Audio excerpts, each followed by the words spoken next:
I bought a brand new Jayco travel trailer April 16th, 2021. My home in Western Colorado. I bought the trailer and I had a plan. My plan was to go to see family in Pennsylvania that I hadn't seen in 40 years because I don't fly. So it wasn't possible to drive back and forth. And then I had a plan from there. Well, I got to Pennsylvania. I stayed at my sister's for a little while, and then I decided it was time to start using the trailer to get to know it and fix. Everything about that trailer was wrong. I was sitting at the table one day. The chairs are there, and a table swings over. I put my laptop on it. Started raining outside. Water started dripping on my laptop right through the ceiling. Brand new trailer, water leak. It dripped on my laptop. My $600 laptop was destroyed. I contacted Jayco. They said they have a warranty. They'll fix the leak. Anyway, the refrigerator didn't work. It was not insulated. I got food poisoning twice. The air conditioner did not work. I had sleep deprivation for 4 or 5 days. I was going crazy because the vents weren't attached to the air conditioner. Dometic thermostatic control that controlled the heat and the air conditioner it had a mind of its own. One night I set it for 75. I got up in the morning, it was down to 72 and still running on high. It never shut itself off. It just wouldn't. Sometimes I'd be sitting there and I'd have it set for 75. It would get down to 80 and shut itself off. And the thing was just horrible. It would run on high and jump down to low and then up to high and run on high for a little while and jump down to low and then shut itself off. And you'd have to get up and reset it. Just the stupidest thing I ever dealt with. I have a full page that I documented every 5 minutes of what was happening with that air conditioner. It was just horrible. Just so many design flaws. It was dangerous to live in it. Oh, what else? I had lesions, round, circular patterns all over my body. Some quarter size, some dime size, some larger, some smaller. My chest was bright red like sunburn. My back was bright red like sunburn. I believe it came from that foam mattress that I was trying to sleep on. Oh, it was just horrible. The fridge wasn't insulated. The AC didn't. And then, okay, I was staying at my sister's. I stayed a little while down at my nephew's, and I was getting ready to leave. I said, because I wanted to be back in Colorado by the end of September 2021. So I was getting ready to leave. In July, I called about the roof leak, and they said, take it to the nearest dealer. We have a warranty. All we have to do is fix the problems. And the refrigerator, the air conditioner, the roof leak, I also documented that I had to go to urgent care one time because of the lesions all over my body, and I contracted Bell's palsy. I don't get sick. I've had the flu 3 times in my life. I don't get sick, but because of this trailer and the extreme stress and lack of the sleep deprivation that I went through, I literally contracted Bell's palsy.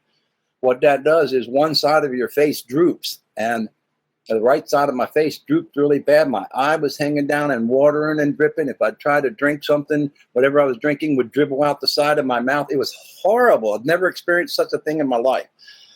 I went to urgent care for that.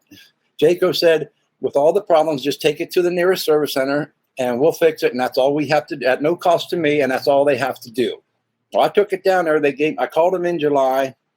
They gave me an appointment in August to take it in and said I'd get it back at September. So there's my whole summer shot. My whole summer, 2021, was just shot.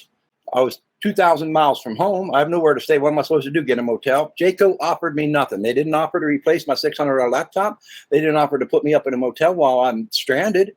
Nothing. They offered nothing. I hate Jayco with a passion. I really do. With all that going on, finally, it was September 30th. The repair shop called, said, you can come pick up your trailer. I picked it up, took it back to my sister's, parked it in her driveway. I set it up. I was going to stay in it for a couple of days, get acclimated and everything, something else. Oh, I was getting ready to leave the first week of October. I wanted to get back. I wanted to go to Texas to see some friends. I wanted to spend a week at the beach. I hadn't seen a beach in 40 years. I wanted to go up to North Dakota and see some friends. This was my plan, to do some camping and get away from it all for a while and just lay back. I didn't get to do any of that because I was stranded in Pennsylvania from April 16th until September 30th. I could not use the trailer at all. The food poisoning was caused by the refrigerator. I wrote to the salesman that sold me that trailer, and he gave me instructions on how I could possibly fix it myself. And I said, do you think I'm that ignorant? If I so much as remove one screw on this trailer, it's going to void that warranty. But he tried to egg me into doing that, and I said, no. I couldn't tow it all the way back to Colorado and sit there and have it in repairs because I'd be staying in a motel. Motels cost hundreds of dollars a night. My plan was to get back to Colorado. I was searching for my final home. I'm 68 years old now. I was searching for my final home that I was going to purchase. I figured with that trailer, I could stay in eastern Colorado in the trailer and cook and save money on food and money on motels. And if I didn't find something there, I could go to northeastern Colorado. I could go to Meeker, Colorado, and search for homes in that area. I could go to Grand Junction, Colorado, and search for homes in that while I'm staying in my cost-effective trailer that I didn't have access to. Jayco just literally screwed me.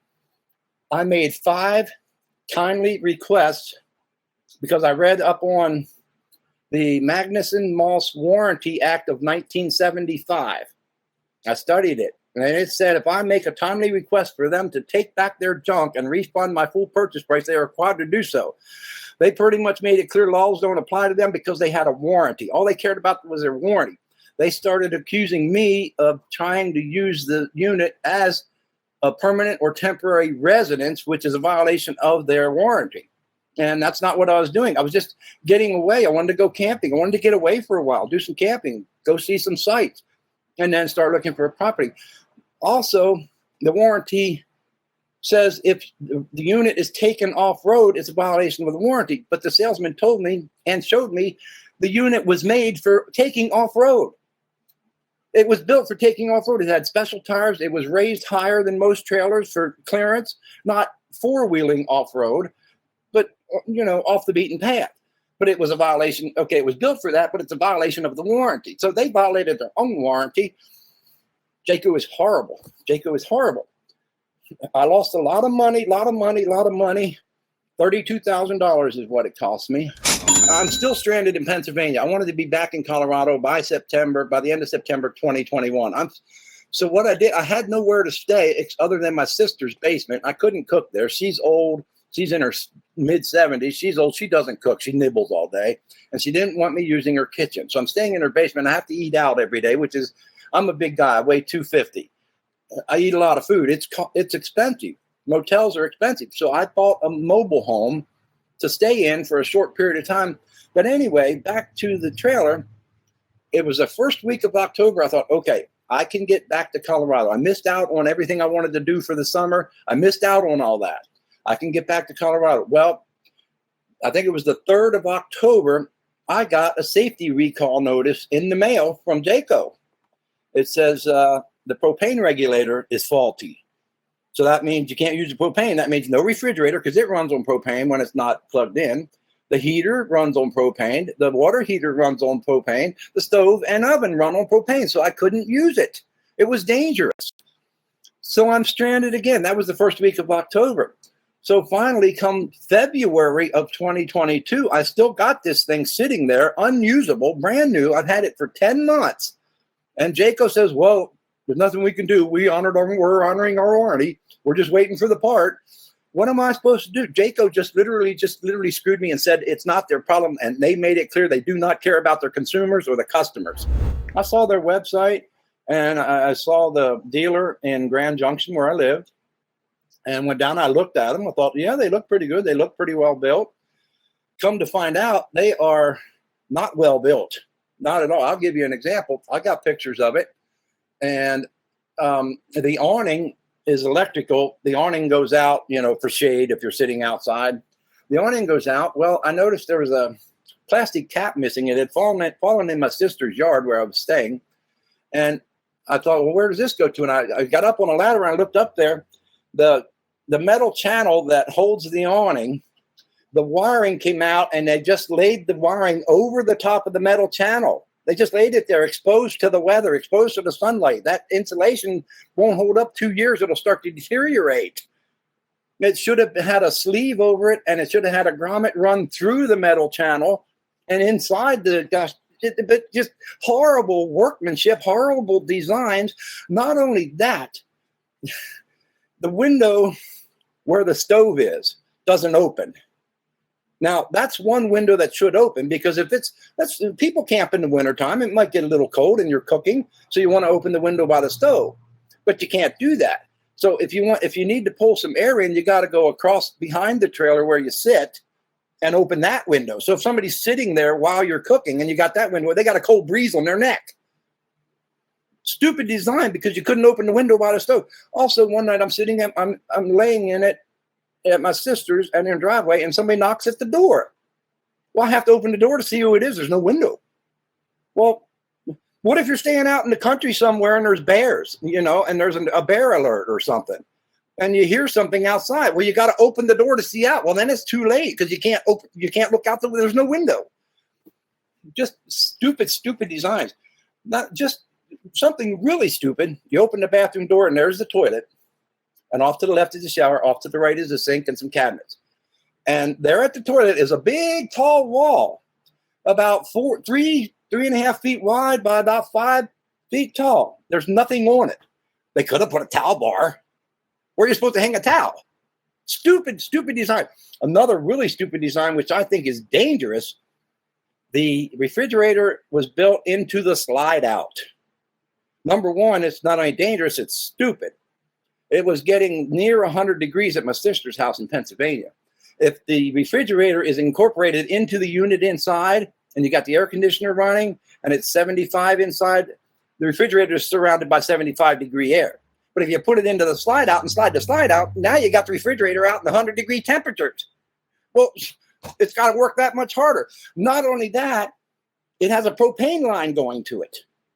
And every time you slide that slide out in and you slide it out, it's moving that propane line. Every time a gas line is moved, it creates there's a possibility of creating a leak. That's dangerous. Just their website is full of lies. They talk about expert designs. No, not even close. Oh, the bedroom. When I bought that thing, they said stop at 50 miles and retorque the lug nuts on the tire. I said, okay, I can do that. So I did. And I thought, well, while I'm stopped, I'll get something to eat and I'll go in and make up the bed and everything for tonight, so I don't have to do it when I'm tired and everything. I went in to make up the bed. The bedroom door had fallen off and twisted because it was about a 25 to 30 pound wooden door that's on rollers. What? These things are supposed to be built lightweight. Well, why do you add? It was a good 4.5 foot wide door. It was 5.5, whatever, tall, on two rollers up top. Well, it was held but with a piece of strap about a 1/2 inch wide attached to the sliding door and attached to the wall by a little screw smaller than my little fingernail. And it came loose from that, and it jumped off the tracks and was hanging halfway on, halfway off, but it was so stinking heavy. What's wrong with a bifold door that weighs a couple pounds instead of a 25-pound sliding door? Stupid design. I owned a trailer for 10 months, never got one day of camping in it, other than in my sister's driveway, because that's where it rained. And it's a good thing I was at my sister's when that happened. If I was out somewhere alone and it rained and the roof's leaking on my laptop and my laptop's destroyed, I would have been in serious trouble. It's a good thing it happened at my sister's. And Jayco said, right. we have a warranty. We have a warranty. We have a warranty. That's all I ever heard. We have a warranty. Well, Jayco, here's my idea of what should happen to Jayco. Class action lawsuit. I took the trailer in one day for service. It was the third time I took it in. And I said to the lady, I said, that trailer is really a jinx. She said to me, oh, that's nothing. I got people that come in here with 50 problems. I thought, what? What? Are you kidding me? So how many family vacations were destroyed because a family might have bought a motor home and they were all packed and ready to leave and the thing's falling apart, brand new. They got to take it in for service. Well, there went the family vacation. So I know there's a lot of people out there like me that have problems with Jayco. There should be a class action lawsuit against them. We'll take what we can get back and the lawyers will get the rest and shut Jayco down.